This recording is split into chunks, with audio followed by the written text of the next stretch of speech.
governo Bolsonaro está invertendo as prioridades. Vamos raciocinar juntos. Nós temos 210 milhões de habitantes. Quantos habitantes no Brasil estão reclamando com prioridade uma reforma administrativa nesse instante? Pelo que eu ouço do povo, está todo mundo pedindo vacina, está todo mundo desesperado para a vacina acontecer o mais rápido possível, está todo mundo desesperado para administrar essa maluquice do governo. Fica em casa e o cabo não tem o que comer. Isso é um negócio de doido, é um negócio selvagem, criminoso. Eu dizer, fique em casa, larga a mão com álcool gel, não aglomere. E eu tenho que sair para me aglomerar num trem, para me aglomerar num ônibus e tal. Me parece que está todo mundo pedindo um fim dessa contradição, que o governo socorra as empresas, socorra as pessoas, faça a vacina com pressa para a gente poder voltar ao normal. Eu não sei mais que outras tantas prioridades, né? Leito de UTI parece que é uma prioridade grande. No Brasil já tem quase 2.000 municípios, meu irmão, 2.000 municípios que não tem nem um anestésico, nem um relaxante muscular para fazer a intubação de paciente. Você sabe o que é isso? Eu vou me controlar aqui. Senão o filho da sai, sabe como é? O filho da sai porque, olha, eu não queria que a minha mãe passasse por um negócio desse. Uma senhora de 70 anos de idade, arfando sem fôlego, eles estão amarrando em cama para enfiar um ferro para ela poder conseguir respirar. Neste país, hoje, neste momento que nós estamos conversando aqui e que todo mundo pede para a gente ser cavaleiro, lorde. Pois bem, quem foi que mandou, pediu, exigiu, reclamou que nós temos que fazer uma reforma administrativa sem reflexão, sem discussão e na direção oposta e baseada em números falsos? Essa é a agenda do senhor Paulo Guedes. É a agenda dos vendilhões da pátria. E, portanto, nós temos que lutar e botar o dedo no nariz. E veja bem, eu não sou dos tais que não acham que o Brasil não precisa debater uma reforma administrativa. Eu sou daqueles que têm uma proposta de reforma administrativa no meu programa de 18. Eu sou daqueles que fiz reforma quando fui governador, que fiz reforma quando fui prefeito. Mas eu fiz com um coletivo de servidores batendo boca comigo, podendo fazer uma greve, podendo dizer que eu estava errado e eu voltar atrás e corrigir. Eu fiz pensando na profissionalização, eu fiz pensando em premiar o bom servidor público. Porque, repare, está lá na reforma administrativa do Guedes um negócio que eu reclamo faz 30 anos e que a esquerda não fez. Essas coisas tem que dizer. Sabe o que é? Nesse país um juiz rouba, vende uma sentença e a punição para ele é uma aposentadoria compulsória. Está 20 anos no poder e deixa uma aberração dessa. Um juiz bandido, um juiz ladrão, que vende uma sentença, recebe como punição uma aposentadoria compulsória. Portanto, algumas coisas nós temos que discutir mesmo. Porra, peraí. Francamente. Mas então, a reforma administrativa, ok. Mas ela vai ter que ser ambientada no Projeto Nacional de Desenvolvimento. Ela vai ter que obedecer a um plano, eu chamo de orçamento discriminado de recursos humanos. O que é? É você fazer um orçamento mesmo.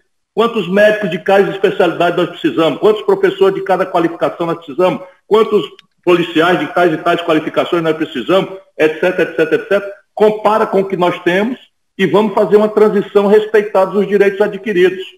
E aí fazer um grande programa de retreinamento, requalificação e de premiação ao bom desempenho do servidor público que exceda o seu compromisso normal de fazer e dar, e aí é uma polêmica que muito servidor público não gosta, mas eu gosto de ser sério, eu acho que nós devíamos dar uma parte de prêmio aos bons funcionários dependente da boa satisfação do usuário de alguns serviços.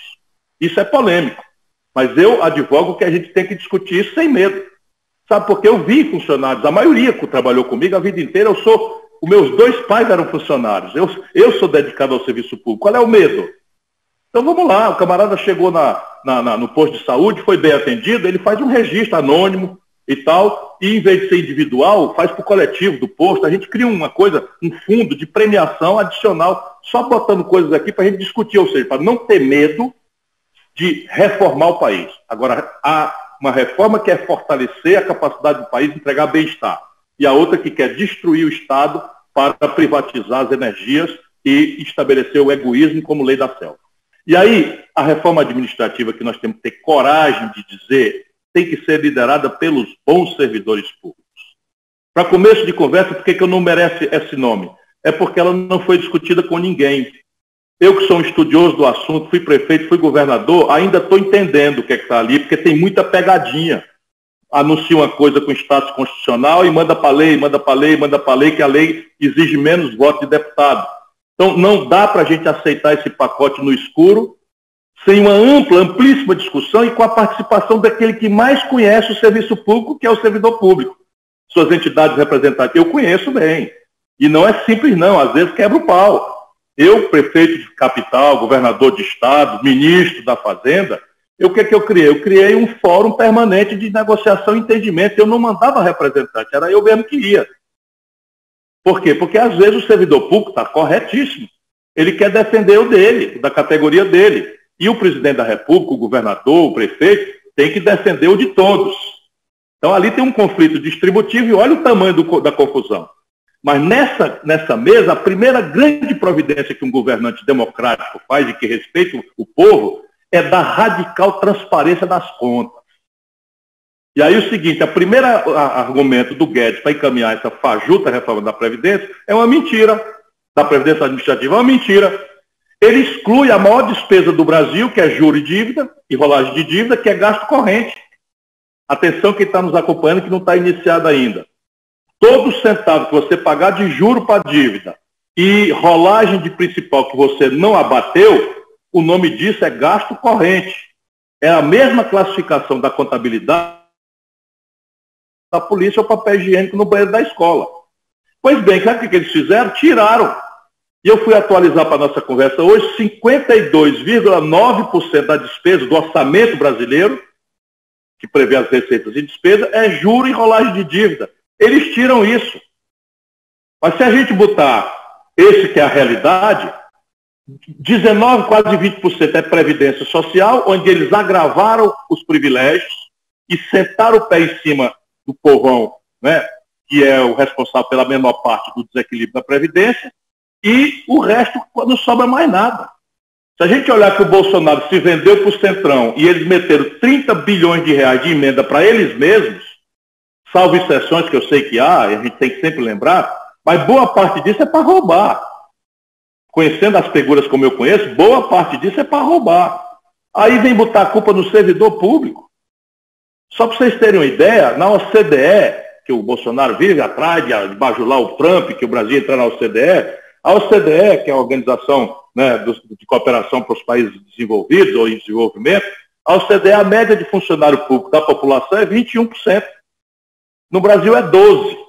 Agora esqueça o palavrão dos políticos, dos técnicos, e faça uma pergunta a você, meu irmão popular que está nos ouvindo. Você acha que o Brasil tem menos ou mais polícia do que precisa? Eu pergunto para você, você acha que o Brasil tem mais ou menos médico do que precisa? Ora, o Brasil mandou buscar médico em Cuba, tenha santa paciência. Tenha santa paciência. Como é que o Bolsonaro não tem vergonha na cara, o Paulo Guedes não tem vergonha na cara? O Brasil tem falta de profissionais de saúde na atenção básica. Agora está faltando leite de UTI no Brasil, porque nós não temos UTIsta, nós não temos pediatra, nós não temos anestesista.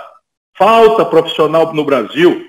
Quando o Brasil cresce 4%, falta engenheiro. Nós temos mais ou menos professor do que nós precisamos, pelo amor de Deus.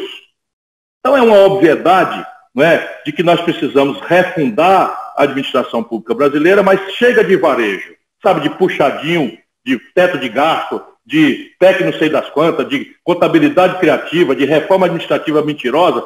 É no ambiente do Projeto Nacional de Desenvolvimento que nós vamos definir qual é o papel do Estado, que tamanho ele deve ter, qual é a proporção de médicos, profissionais de saúde, enfermeiros, terapeutas ocupacionais, dentistas. Tudo isso tem padrão. Tudo isso tem padrão técnico para você guiar a administração. E qual é o grande caminho da administração? É fragilizar a estabilidade do servidor de carreira? Claro que não. Estabilidade não pode ser, como muitas vezes é, para sancionar abuso, mas é mentira do Paulo Guedes. Eu já fui governador, já fui prefeito, já fui ministro, já ocupei o executivo, fui secretário de saúde. Funcionário corrupto, a administração não garante estabilidade para ele, não. Garante apenas um rito, que é o inquérito administrativo, a segurança da ampla defesa e o contraditório. É simples assim. Então, agora, o que tem no Brasil hoje? Acaba um governo como o do PT, eles saíram quase 7 mil pessoas da administração pública e o Bolsonaro botou 7.500 militares. transformando a cúpula dos militares num partido político. Então, isso é que tem que acabar, portanto, é na direção oposta. Nós temos que fazer que o ministro, eu já fui ministro, o ministro entre e tenha direito a nomear ali seus diretores, seus secretários executivos e fim de papo. O resto tudo tem que ser profissionalizado para que a administração pública troque Chico por Manel, ou o Partido A, o Partido Azul pelo Partido Encarnado, mas a memória da administração, né, as políticas públicas que são pactuadas de educação, de saúde, de ciência e tecnologia, precisam de maturação, precisam de tempo para fazer, porque nada sério se faz. No Brasil é assim, essa esculhambação, essa revoada, portanto é na direção oposta. Me desculpe, mas eu não queria fazer um discurso sobre mesa, eu queria apenas mostrar como é importante essa sua iniciativa da CSB, Antônio Neto, e como o servidor público brasileiro precisa se levantar, mas também, pelo amor de Deus, deixa eu dizer com toda humildade, parar de acreditar em Papai Noel é preciso. Sabe por quê? Esse negócio de perder a autonomia para virar bajulador de político, bajulador de partido político, é que enfraqueceu a categoria. A sociedade civil brasileira está vendo seus direitos ser destruídos e ninguém vê uma vitrine ser quebrada. Por quê? Porque ao longo dos últimos anos, aquilo que se pensava ser um governo de esquerda, na verdade, cooptou as estruturas, né, subornou as estruturas e acabou fazendo com que elas perdessem a vocação para a luta. Portanto, o Brasil precisa de uma categoria de servidor público organizada, altiva e que exija de todos os partidos políticos propostas, compromissos para que possa guiar sua atitude de autonomamente negociar aquilo que é bom, aquilo que é correto, aquilo que é justo. Mas, acima de tudo, serviço público é compromisso com o bem-estar da população.